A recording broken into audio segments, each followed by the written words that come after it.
The Cartoonerific podcast is sponsored by the Wonderful World of Animation Gallery, home of rare and wonderful fine animation art. Visit their website at wwagallery.com. And for our Cartoonerific listeners, you will receive a special 10% discount off any purchase if you purchase by March 25th, 2024. Just go to wwagallery.com and enter code CARTOON10 for your 10% discount. Once again, this discount is only valid until midnight, March 25th, 2024. Once again, visit wwagallery.com.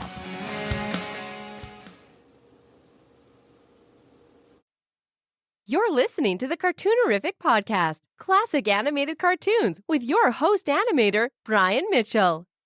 Welcome to Cartoon Fun, it's Cartoonerific, yeah! It's Cartoonerific,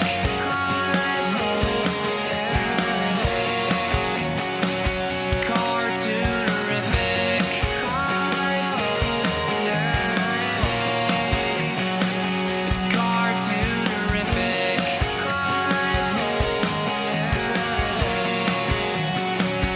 with your host Brian Mitchell. Welcome to the Cartoonerific podcast, classic animated cartoons. I am Brian Mitchell, and I'm your host. Thank you for joining us. Last week, we had Rick Goldschmidt, the first of a two-part interview about the Rankin Bass studio. Rick is a Rankin Bass expert. He knows everything about Rankin Bass. I'm sure he learns new stuff all the time because he's updated the first book I ever got from him, which was the Enchanted World of Rankin Bass. I picked up that book about 25 years ago, and he's added a lot more material since, so I need to get my new copy. If you were listening last week and you're interested in where to get Rick's books, you could go to miserbros.com. That's his website. You can actually buy the book about the making of Rudolph the Red-Nosed Reindeer and Mad Monster Party and Frosty the Snowman, and in general, the Enchanted World of Rankin Bass, a portfolio. You can get it right there at that website. You know, Rankin Bass were very private guys. There was hardly any information about them growing up. And the only thing I knew was that they were in Lower Manhattan. That's where their home base was. That's the only thing I really knew. I could never get in touch with Rankin or Bass. They did very few interviews. They did very, very few special appearances. And basically, they just did not like to be in the limelight. They kind of let the work speak for itself. So that's why we have Rick on. He's going to enlighten us with more information about the wonderful Enchanted World of Rankin Bass.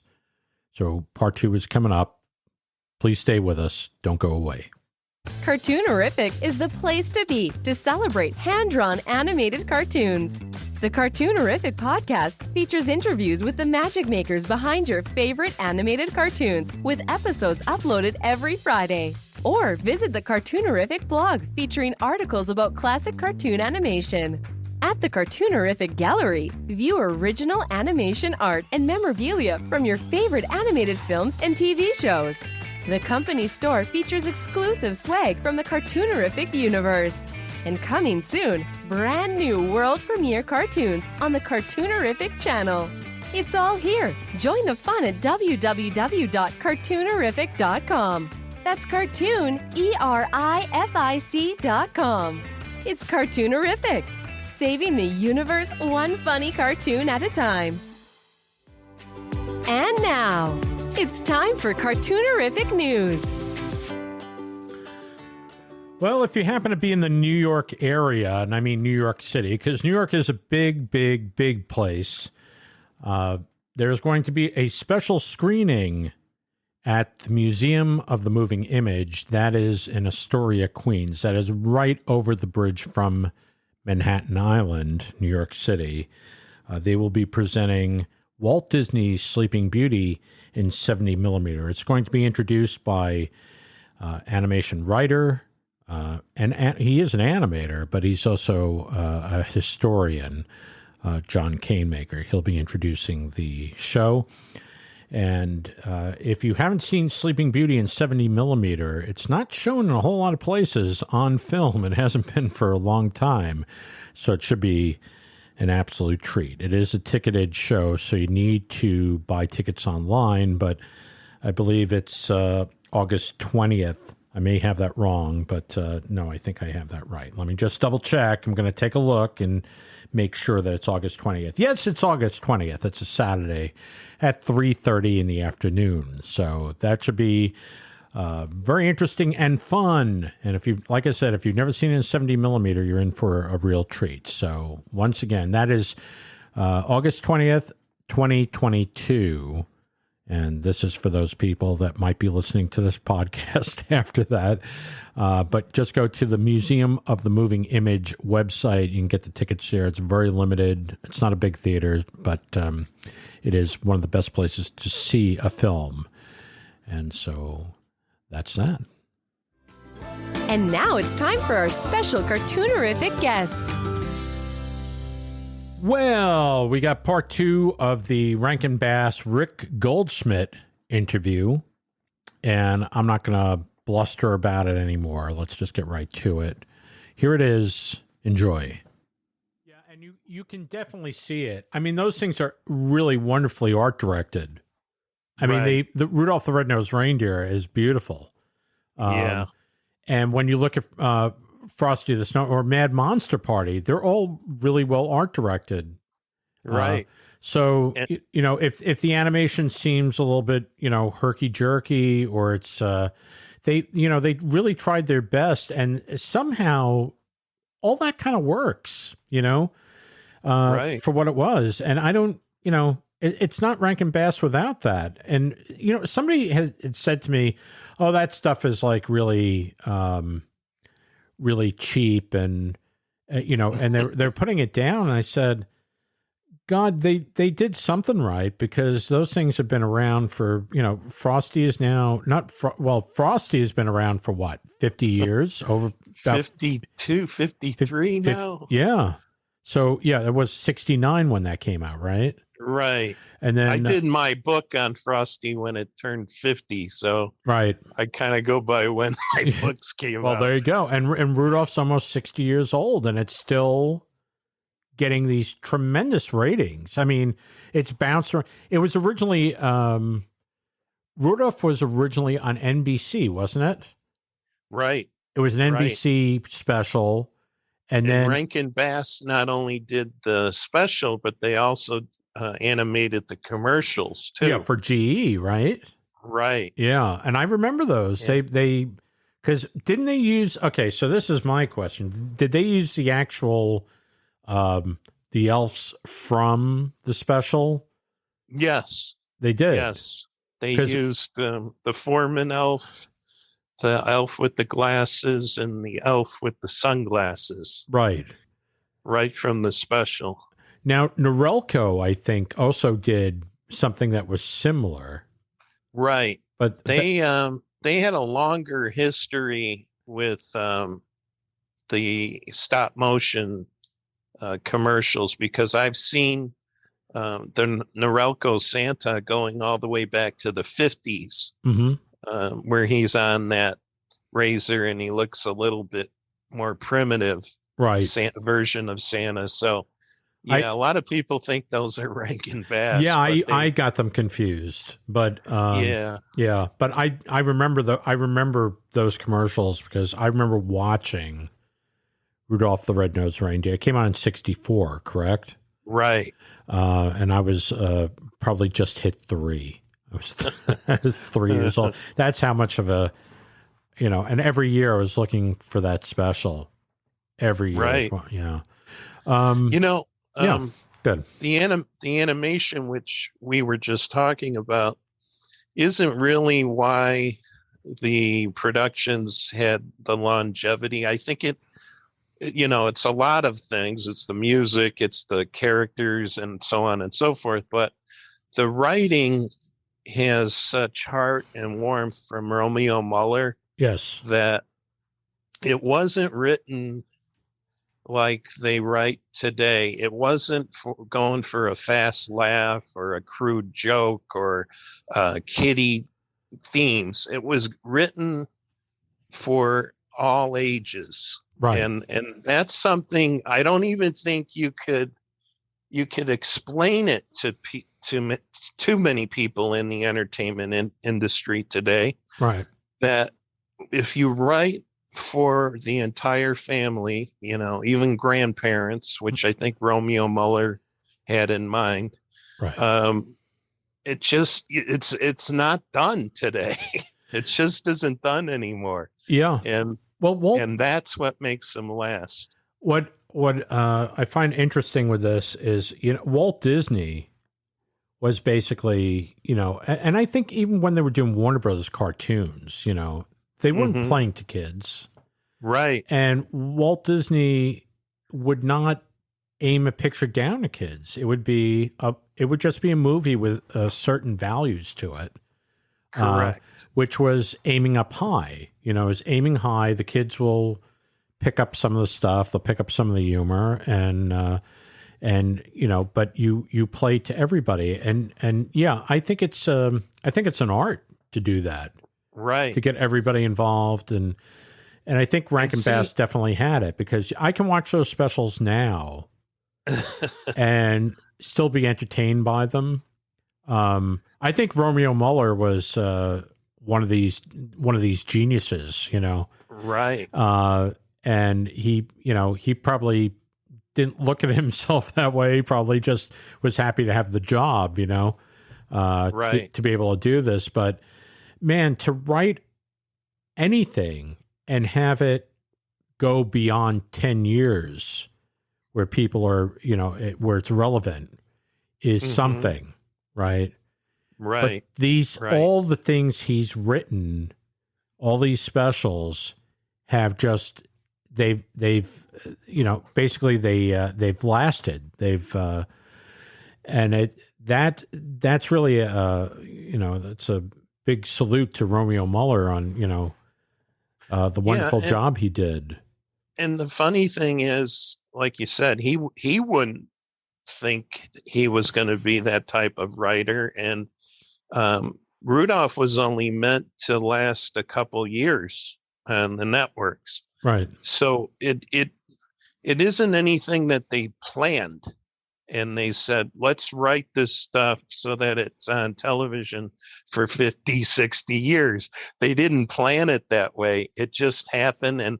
And that core group in New York was a big part of the reason. Arthur Rankin and Jules Bass knew what they were doing when they hired Maury Laws, and they hired Don Duga to do the storyboards. Right. I was just about to bring him up. Don Duga taught at School of Visual Arts, but he was the continuity director for the shows.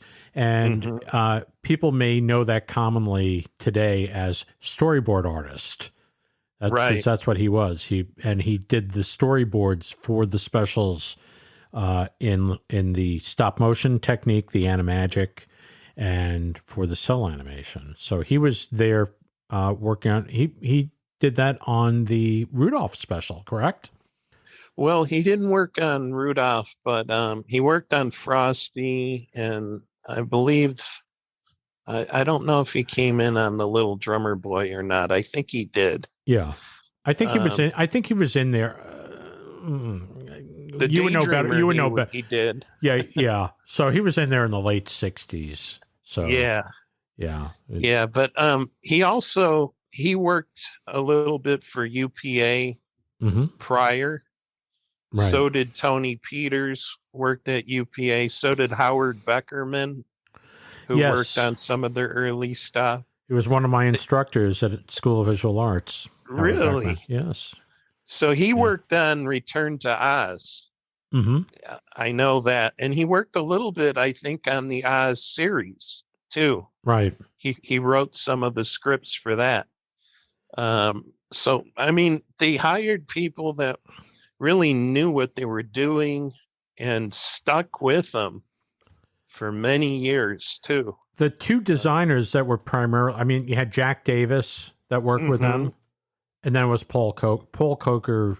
He's all over the, what is it, the Andy Griffith one they did.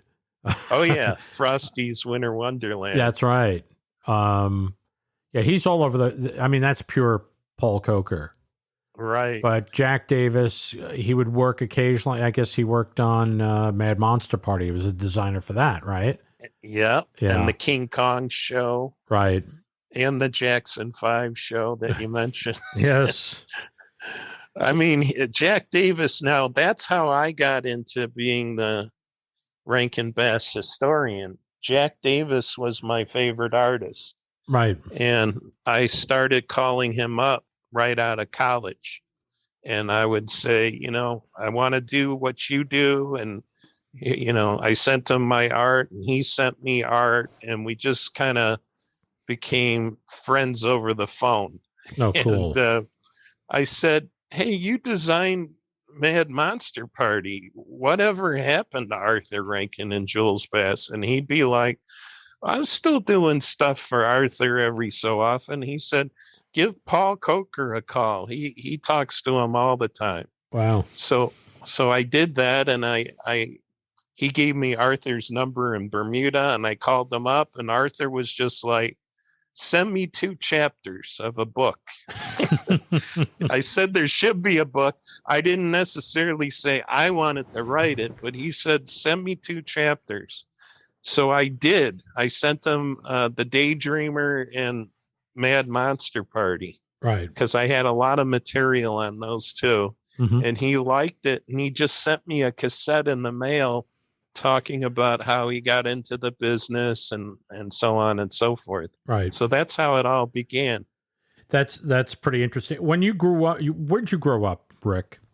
I know we're all over the place. So, but it's all fun. So, where'd you grow up, and how'd you get into all this stuff?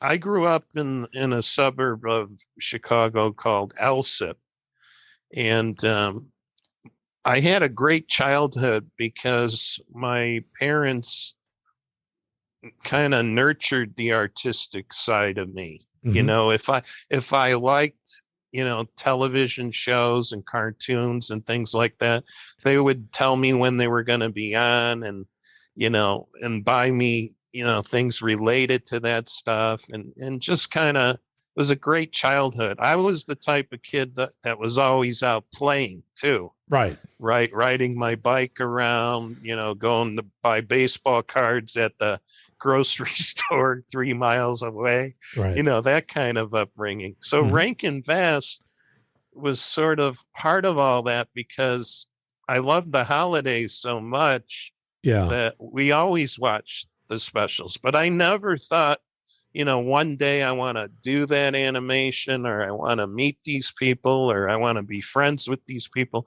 I never thought that. Right. You know, in college, I got into music and I was playing with a band and I was becoming an illustrator.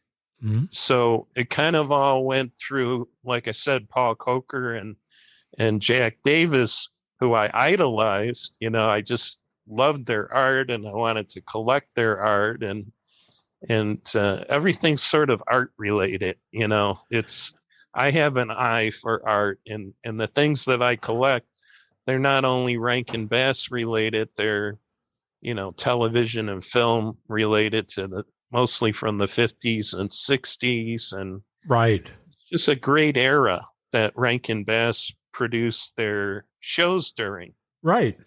Well, you're a fan. You're a fan of the Monkees, right? You're a fan of the You're a fan of the Monkees, and you like Disney, and you like all these different things, right? Oh yeah, yeah. I love all the animation studios. I love UPA. I love Chuck Jones. All the classic Warner Brothers. Yeah.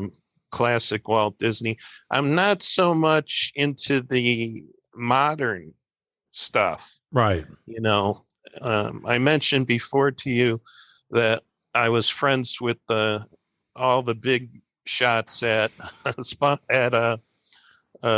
Pixar, Mm-hmm. and Joe Ranth and Andrew Stanton helped me with my second book, my Making of Rudolph the Red-Nosed Reindeer. Oh, wow.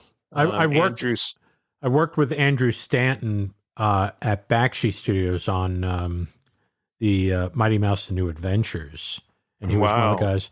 And Jeff Pigeon was there too, and he became a designer. Oh yeah, I know Jeff. Yeah, but Bruce Timm was my layout supervisor. Tim, I know him too. So it was just it's weird because all these people have kind of gone on to other things, and I'm here doing a podcast. So, but it's fine. And you know what? Yeah. That early bunch at Pixar were all big Rankin Bass fans. Oh, absolutely. Joe Ranth, he worked on Nightmare Before Christmas. Yeah, and that's very influenced by Rankin Bass. And they said that they would, when I sent them DVDs or VHSs back then, they would show them like to all the animators during the week. Right. And they even modeled the villain in was it The Impossibles? Right. The red-haired one he's sort of modeled off of the Heat Miser. Oh wow, yeah, I could see that. No, you could see the influences. You could definitely, kind of pick that stuff out. So but the Pixar, I think up to the movie Up, mm-hmm. they had this sensibility that Rankin Bass had, where they were trying to outdo themselves, which with each subsequent movie, they wanted the writing to be primo. Right. In fact, they would go back and rewrite until they got it just right. Mm-hmm. But I don't think anybody's doing that today anymore. They don't really care so much about the product as they do about the financial side of things, I guess is what I'm trying to say. Well, it's become big money, and when you start protecting that, right, when you start going after the money, that's when you start getting failures. Right. You got to produce the picture for what you have to make it the best thing it can be, and not make it a marketing tool. Exactly. That comes later. That's something that the marketing people figure out as the movie is being made. It shouldn't be dictated to the production of the movie. And I think that's where these things are kind of going off the rails a little bit. Yeah. So I'm just glad that Rankin Bass somehow managed to hold it together and keep producing quality stuff. They got a little bit adventurous towards the end. Right. Because they did The Hobbit and then Return of the King, which they weren't entirely happy with. Mm-hmm. And then they went into Thundercats and Silverhawks and some of the things that were sort of after my time. But looking back on them, they're very marketable franchises. Yes. And they have fan base. I think Thundercats they do. Yeah. So maybe not in our time, No. But they have their fans. So they must have been listening to some people in the business at the time that really knew what they were talking about. Mm-hmm. To go into Thundercats and Silverhawks the way that they did. And that was sort of at the very end of Saturday morning cartoons. That's right.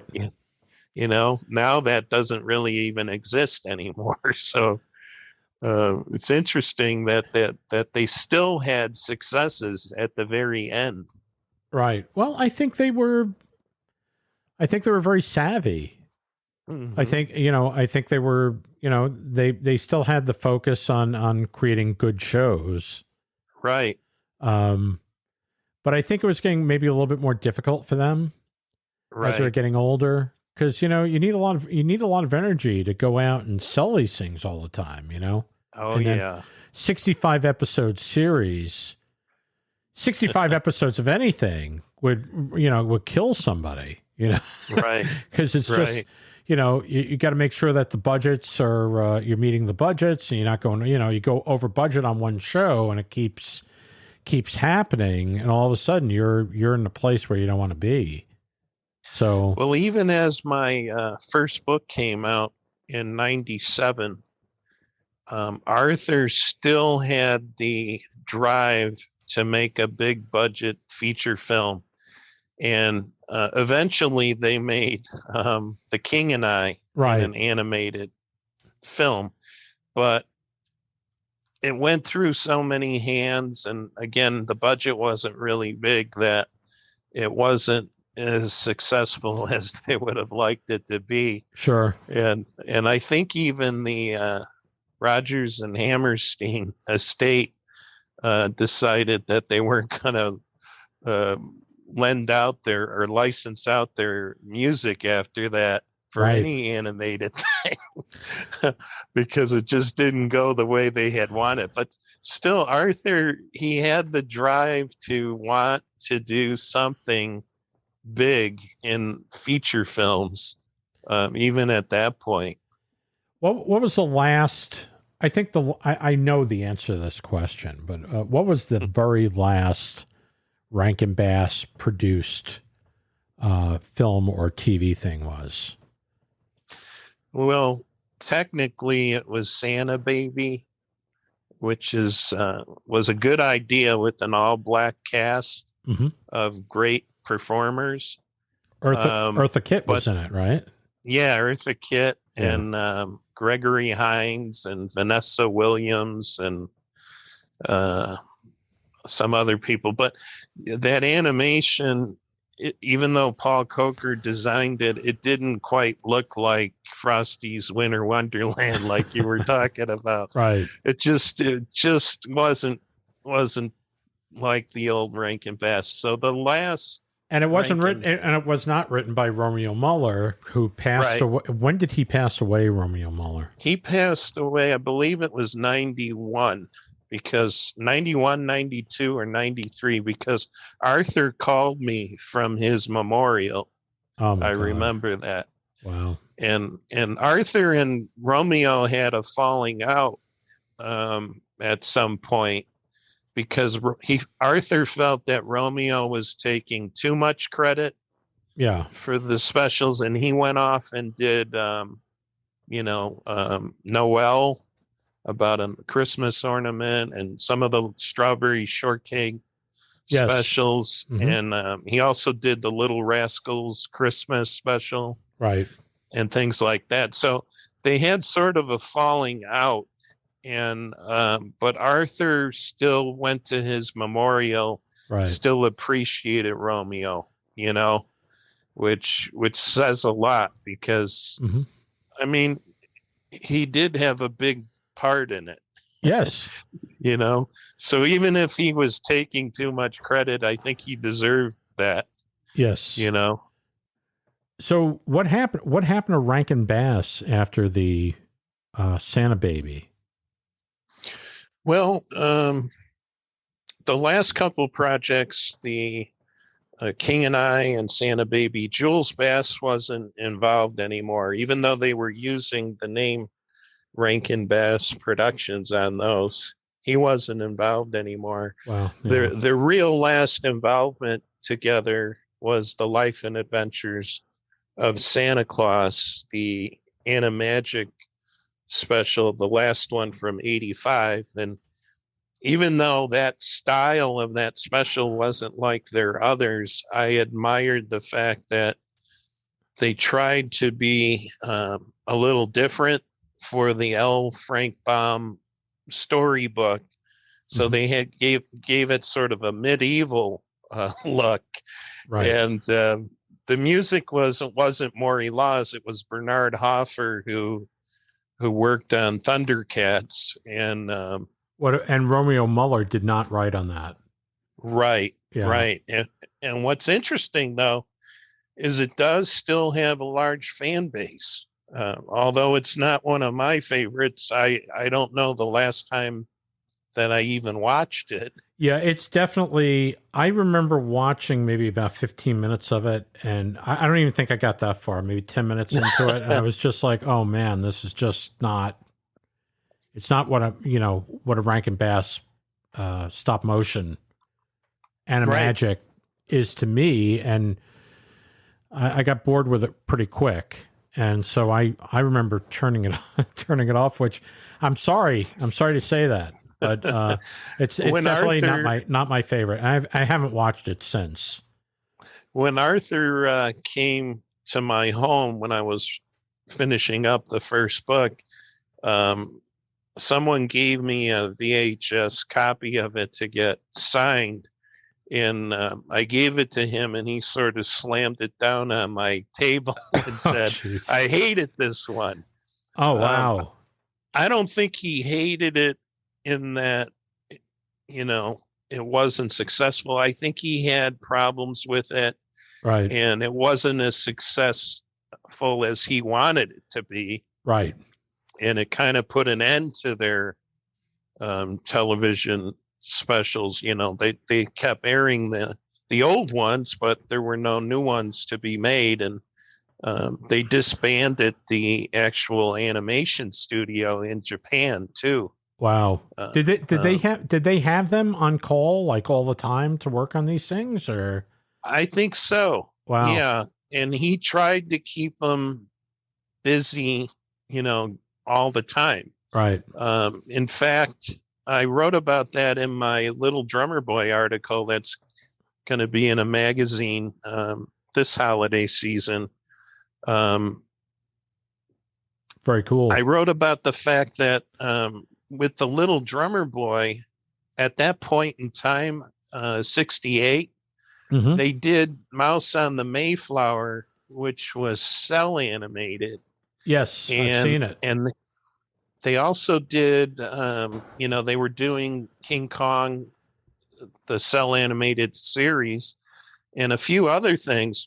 And the Little Drummer Boy came together very quickly, where Romeo had to tell the story over the telephone to Arthur's secretary, because Arthur pitched it and NBC liked it, but there was like a real limited amount of time to get the thing going. Right. That he had. And I think he did that to keep the stop motion studio going. Wow. Wow. So it wasn't, but they didn't own it. They didn't own the studio. No, but he felt very fatherly towards the studio. Right. And Masaki Izuka, mm-hmm. which is a very young producer that he took on in 73 when they did the Mad Monsters. That's when he met Masaki Izuka. He became the co-producer or executive producer in Japan, and he was actually like Arthur's third son. That's how close he was to Masaki. Wow. I met Masaki at an event we did in New York and also at the memorial in Bermuda, and he was very, very nice, young-looking guy, but he passed away like 3 or 4 years ago, too. Oh, man. He had a company that did the New Adventures of Johnny Quest, right, and some other animated things. So interesting. Wow. Mm-hmm. So what happened when Rankin Bass basically they dissolved, and all this stuff went to different places, right? So right. Well, because they didn't own everything. They owned like a bits and pieces of things, right? Right. And a lot of different studios were involved with those feature films. Some of them were owned by Joseph E. Levine's company, Embassy. Right. Some of them were owned by different companies, like the ones they did for television and King Kong escapes and all of that. But the early specials and the early series that they did were owned by General Electric in their Tomorrow Entertainment division. Right. And they decided to get the hell out of entertainment, and they sold the early Rankin Bass specials up to 1974 to Broadway Video, which was Lorne Michaels' company. And the reason they got involved with him was Rankin Bass did a special on the Coneheads Right. in Right. the early 80s. Yeah, so that And, was basically that was Dan Aykroyd, Lorraine Newman, and Jane Curtin doing the voices, right? Right. So who wrote that?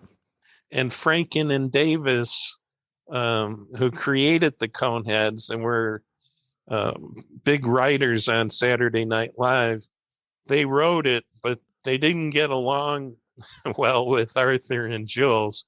I think that was the only project I heard that things went bad quickly, and a lot of yelling was going on. Yikes. Well, I think they were trying to write some adult content into those shows, and that's probably where the rub came, Right. And that was designed by Jack Davis too. Wow. I have some of his original drawings from that particular special. Very cool. But anyway, after Lorne Michaels bought the specials, then he in turn sold them very quickly to Golden Books. And that's when I became involved. When I was writing my first couple of books, Golden Books was sending me everything that they had in their archives from New York. Right. It was housed in Magno Productions. Magno was owned by Ralph Friedman, who was given the sound engineer credit on Rudolph. All the stuff was there, so I got access to that, and I even had Arthur do introductions for Rudolph and Frosty on the new DVDs of them.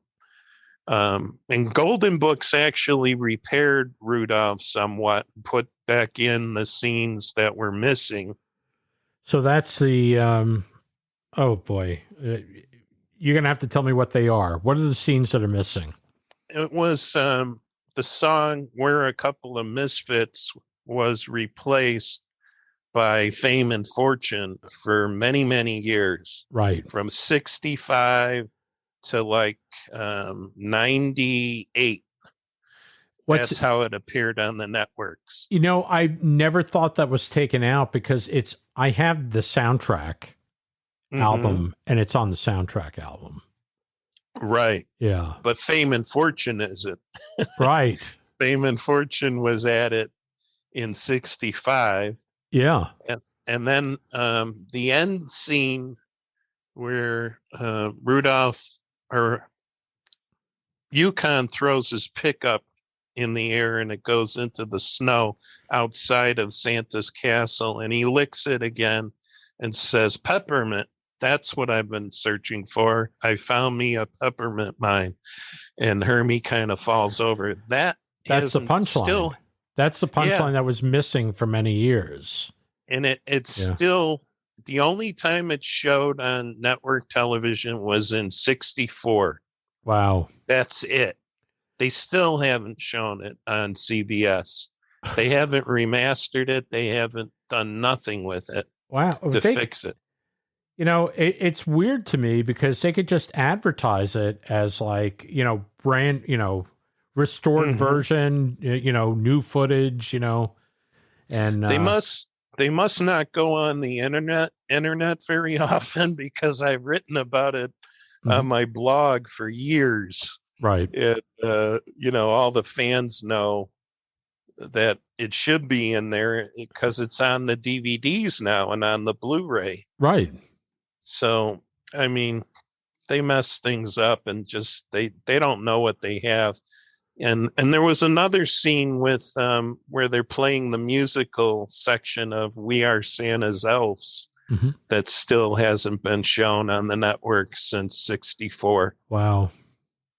But It's incredible. after Golden Books took over, then Classic Media came in, and then eventually Classic Media became part of DreamWorks, and DreamWorks is part of Universal.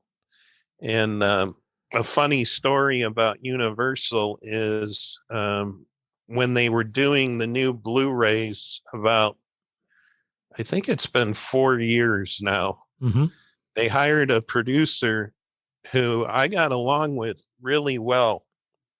And he called me up and he's like, we want to do these things right. We want to get you involved. We want to get all your materials involved. And I called up, I got excited about it.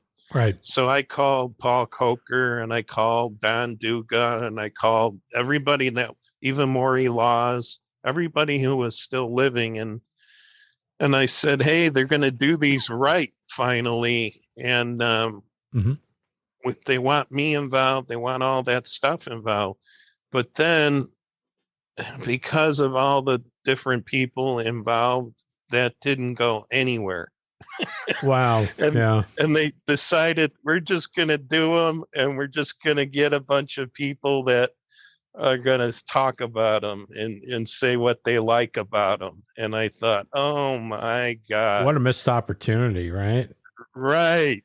I would have taken a handheld video, take my phone, or actually shoot these people talking, just mic them up and just do it, because it's lost history. Right. Right. And they had people in the documentary. I never watched them myself because I think I would throw up. Yeah. But they had people doing commentary in these documentaries that I know don't even like Rankin Bass and have told me this. Wow. And they had them talking about the specials. So yeah, that's pretty sad. And the other material, the later stuff is owned by Warner Brothers, and Warner Brothers did have me through another company, I think it was Spark Hill, round up everybody, and we did a pretty good documentary on The Year Without a Santa Claus. Oh, that's Blu-ray. good. So I'm glad at least they did that, while Arthur was still living. And the Blu-ray material on Mad Monster Party is pretty good, and the Daydreamer was good. Mm-hmm. So it's not all bad. It's just that early stuff, which is the most popular, is being handled very poorly. Right. Unfortunately. Oh, that's too bad. Well, maybe if there's a campaign, people get together and they pick it. They pick at Universal. Maybe they'll get something happening. Maybe. Yeah, who knows? Well, it's good and it's bad. And right. But at least you're able to put something together for the other DVDs and Blu-rays. Mm-hmm. How did you get to be? I mean, it's obvious to me that you showed so much interest in Rankin Bass and you're writing these books and stuff. You have the Rankin Bass name. How'd that happen? Well, when I met up with Arthur Rankin, not only did he like the fact that I was interested in his work, because there really wasn't anybody in his family that wanted to chronicle his work. And as I mentioned before, Masaki Iizuka was his right-hand man in Japan. So he was like a family member. Yeah. Arthur had two sons, Gardner, who wasn't interested too much in Arthur's career, mm-hmm. and Todd. And I met Todd at I met them both, but I met Todd at the memorial, and Todd took me aside and he said, my dad always said, you can really trust Rick. Rick is the guy. Right. And it made me feel good because, and even Arthur's, he had a maid that wanted to meet me, and she said, oh, I finally get to meet you because Arthur was always talking about you and how great you were and things like that. Right. So it was this trust factor that Arthur had in me. Yeah. But it was also the fact that we were both artists and both driven people. Mm-hmm. If I said I was going to do something, I would do it. And that's exactly how Arthur was. You know, he made things happen. And so we were sort of birds of a feather. Right. He didn't have to call me too often because he knew that I was going to do things for him. Right. He didn't have to worry about it. And a lot of times he would, of course, refer people to me because he couldn't remember things. Yeah. I can't, I remember a lot of stuff, but there are things that people tell me and they say, oh, you remember you did this. And it's like, no, I don't. And it's like, because I don't know, you kind of put things in your head in order of what you think is important. And, right. And I think that's pretty much, he must have been dealing with a million different things. So, something that might've been a decision that was made, lickety split and then forgotten about, you probably wouldn't remember that.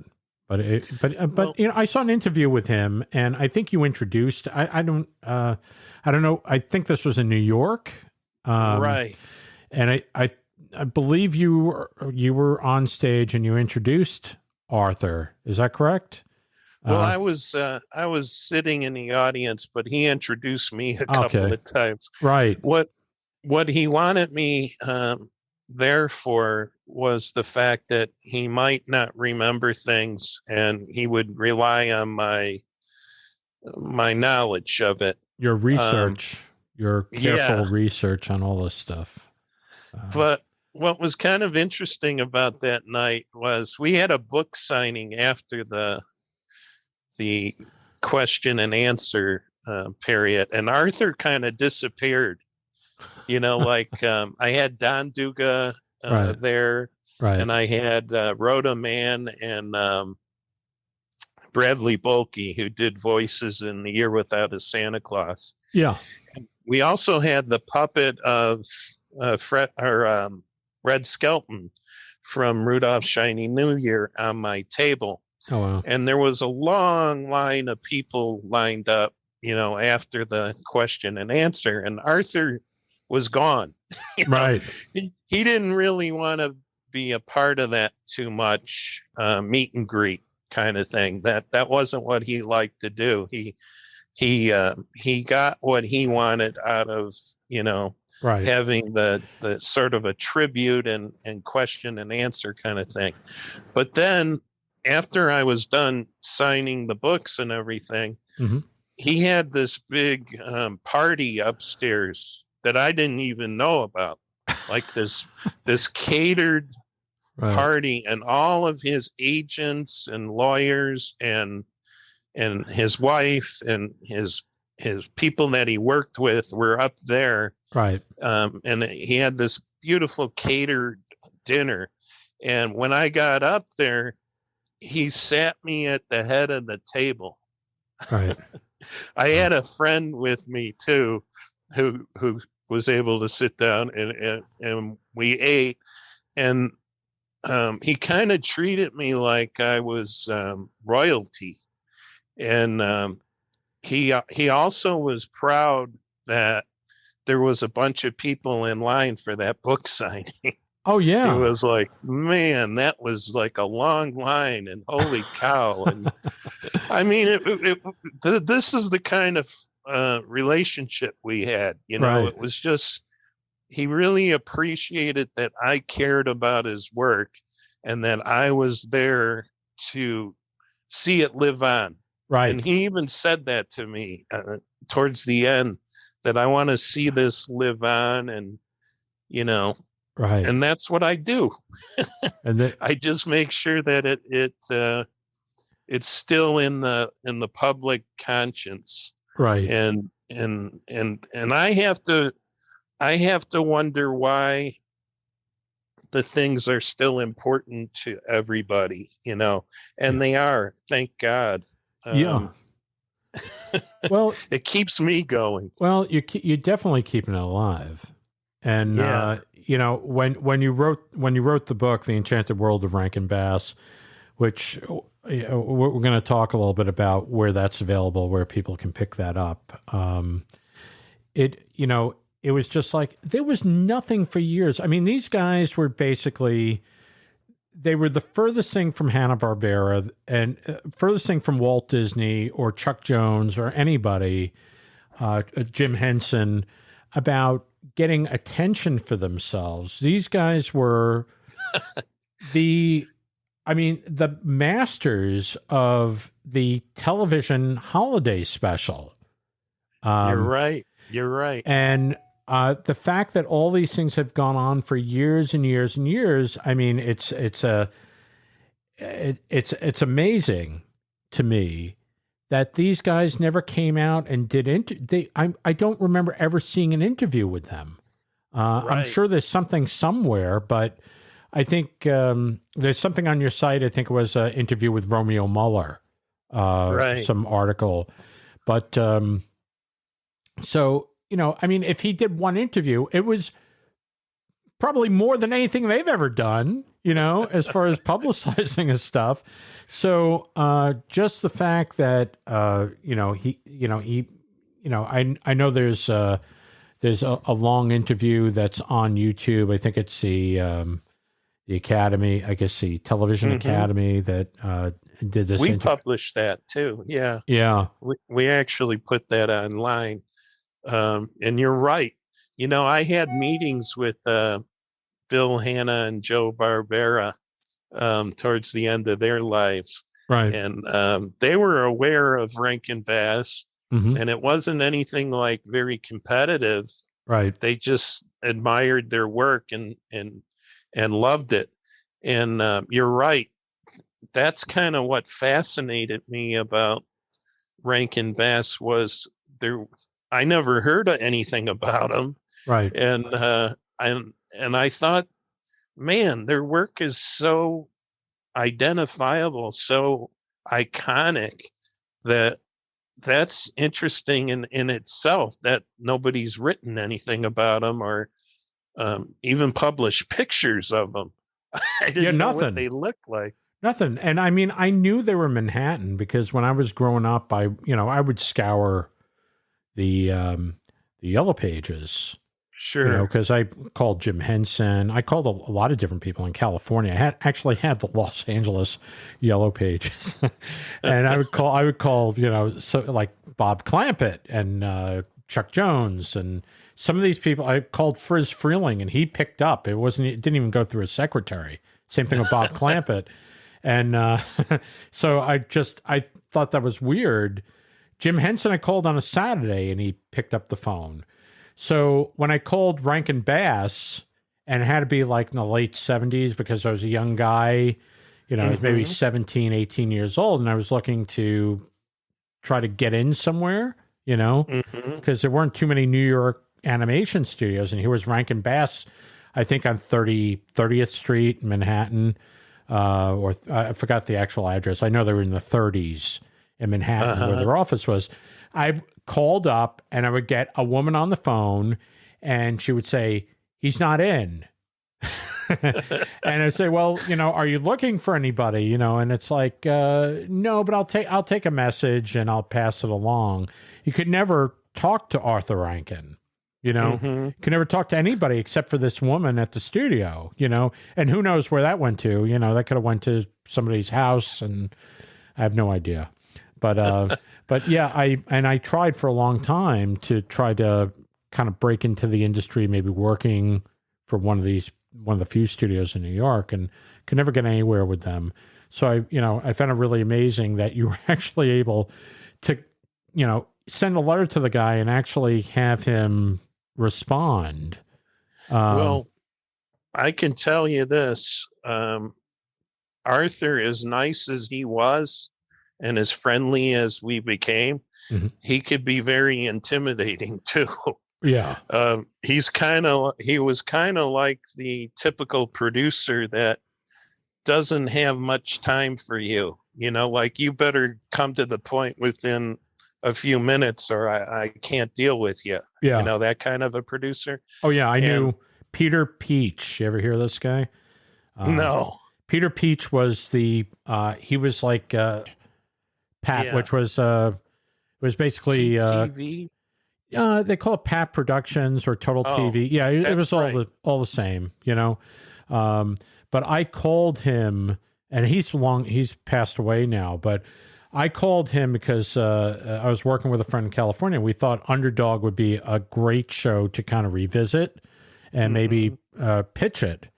So I called Peter Peach, and and so the way it went was I said, look, I'm an animator in California, and we're very interested in Underdog, and we'd like to maybe see if we could somehow work with you. And all he was about was well, what do you want? And I was like, I said, I'm trying to explain that to you. He said, no. He was looking to sell the property. That's what it was about. He's looking to sell it outright. Wow. And so he, it was all about the business. It was all about, give me a price. And I was like, I'm not in a position to do that. I'm just looking to see if maybe we can, somehow acquire the rights, and develop the show, and then, have you guys involved in it. And I was just like, and it was just a fiasco, because it could never work with him. He's just looking to sell it. Yeah.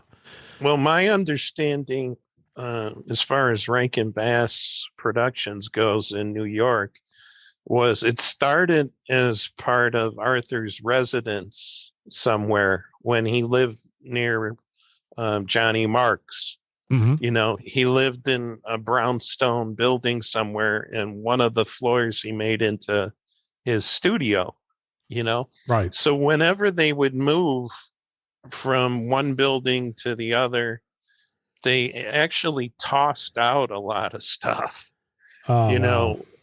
puppets and figures and drawings. And that's where my Coneheads artwork of Jack Davis came from, out of a dumpster. Oh, wow. Wow. That a friend of a friend garbage picked. So you can obviously deduct from that they didn't really care about the history of the past, right? That they cared more about what they were going to do next, right? And when I came along, they had just kind of wrapped things up, Yeah. They weren't doing much of anything anymore, and they were kind of looking back, probably thinking, we probably should have saved some of that stuff. So I scrounged up, publicity photos and things. They had a few things, but not much. Right. And that's kind of how I became the historian and part of the history of the studio. Well, you had to find the artifacts, and right. Yeah. They didn't save a whole lot. And then when my friend Kevin purchased Rudolph and Santa, which was from a secretary, wasn't it? Well, I met the secretary in Bermuda, Barbara Adams, and we hit it off. And I said to her, do you remember taking those puppets home? And she was like, yeah. And she was like, I don't remember which ones they were, but the Rudolph and Santa survived. Right. The others didn't. Wow. And then more recently, I discovered just within the last couple of years, after I helped with the auction and then I helped with the display at the Center for Puppetry Arts, that those puppets are the ones that they use for the photographs, not the actual animation. Oh, wow. The ones for the actual animation are in Japan, and Tad Moshinaga's family displayed what he had left, Right. which was a Santa. And from that Santa, because I pictured it in my last two books, Santa Claus is Coming to Town and the Frosty book, I put pictures from the Tad exhibit, and I was looking at him and I thought, wait a minute, his beard is shorter. It's falling apart at the lines on the side of the mouth. Right. And when I'm watching the special, I could see the beard is short and there's lines because his mouth is moving. Right. So the big one, the one that we had, the one that I took around to conventions and things, he has a bigger rounded beard, Right. which is in the publicity photos. Yeah. So that's how I deducted that they're the publicity photo puppets versus the actual animation. Wow. So you learn things all the time. I guess you do, but it's still, I guess it was still part of the production process of making them, whether it's the actual screen used or that the same puppet makers. Yeah. Which was there was a woman named Kyoto Kita, and there was a man named Pin-chan. I forget his full name, but that's what Arthur called them. Right. They made the puppets, so whether they were for photos or animation, they used the same materials. Same materials, same patterns. But the photo ones held up better because they weren't being used through a whole production of, Yeah, they're not being manipulated like, they're manhandled. Right. They're moving them every couple of seconds. They're taking a shot and then they're repositioning. And then another thing I learned from the pictures from that display in Japan was they would use the same body over with different heads. Right. They had all the heads from Willie McBean and his Magic Machine, just the heads. Right. And they had, and Mrs. Claus from Rudolph is in that batch too. So there was a woman's body that they would use over and over again. Right. And just change the heads. Yeah. There's a character in it's the girl from Mad Monster Party. Mm-hmm.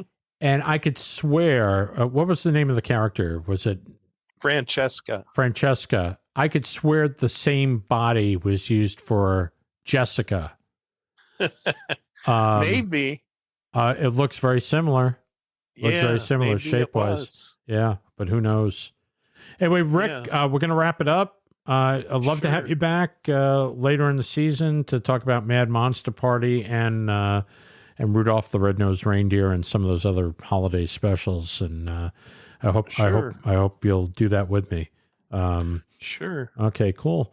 The book is The Enchanted World of Rankin Bass, a portfolio, and it's the expanded edition, or? Yeah, it's, I think it's 412 pages now. Oh, wow. It started out at 197.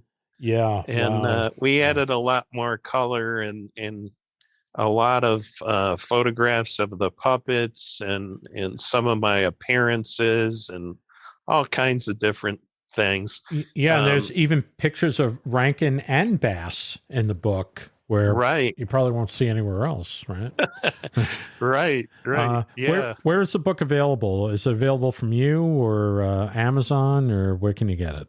The best place to get it is at miserbros.com. It's miserbros.com. And I also have an Etsy store where I sell a lot of odds and ends, including the books, which is also under Miser Bros. Okay. And then let's see. You got rankinbass.com. Yeah, that's an old website that Okay. hasn't been updated in a long, long time. But Okay. we started that when the internet first started. Right. So it's just up there for, kind of old time sakes. Right. But But basically, they're either going to Etsy or they're going to Miser Bros. MiserBros.com. There you go. Okay. Rick, thanks. Thanks for being on. Sure. Thanks for having me. It was fun. It was fun. And we'll have you back and we'll talk about more fun stuff. Do you have any questions or comments about the podcast? Please email Brian at cartoonerific.com. Your email may be featured in one of our future shows. Well, that's just about it for me today. Thank you, Rick, for joining us. It was a wonderful interview, very informative. And we will have Rick back on in the future. He'll be talking about the Christmas specials from Rankin Bass, as well as the Mad Monster Party. That would probably be around the Halloween time when we will have that interview. So please stay tuned for that. So it's kind of interesting. This is podcast number 17. Thank you. Thank you. No, please. Okay. Anyway, please stay tuned. Next week, we have another fun-filled interview about cartoons, and I'm looking forward to it, believe me. If you like what you're listening to, please subscribe or tell a friend, and we'll just keep it at that today, all right? Anyway, I want everybody to have a great day. I want you to have a most excellent week, and we'll see you all again next time.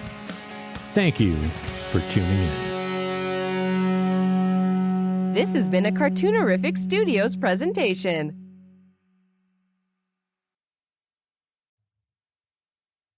The Cartoonerific podcast is copyright 2024 by Cartoonerific Studios Incorporated. All rights reserved.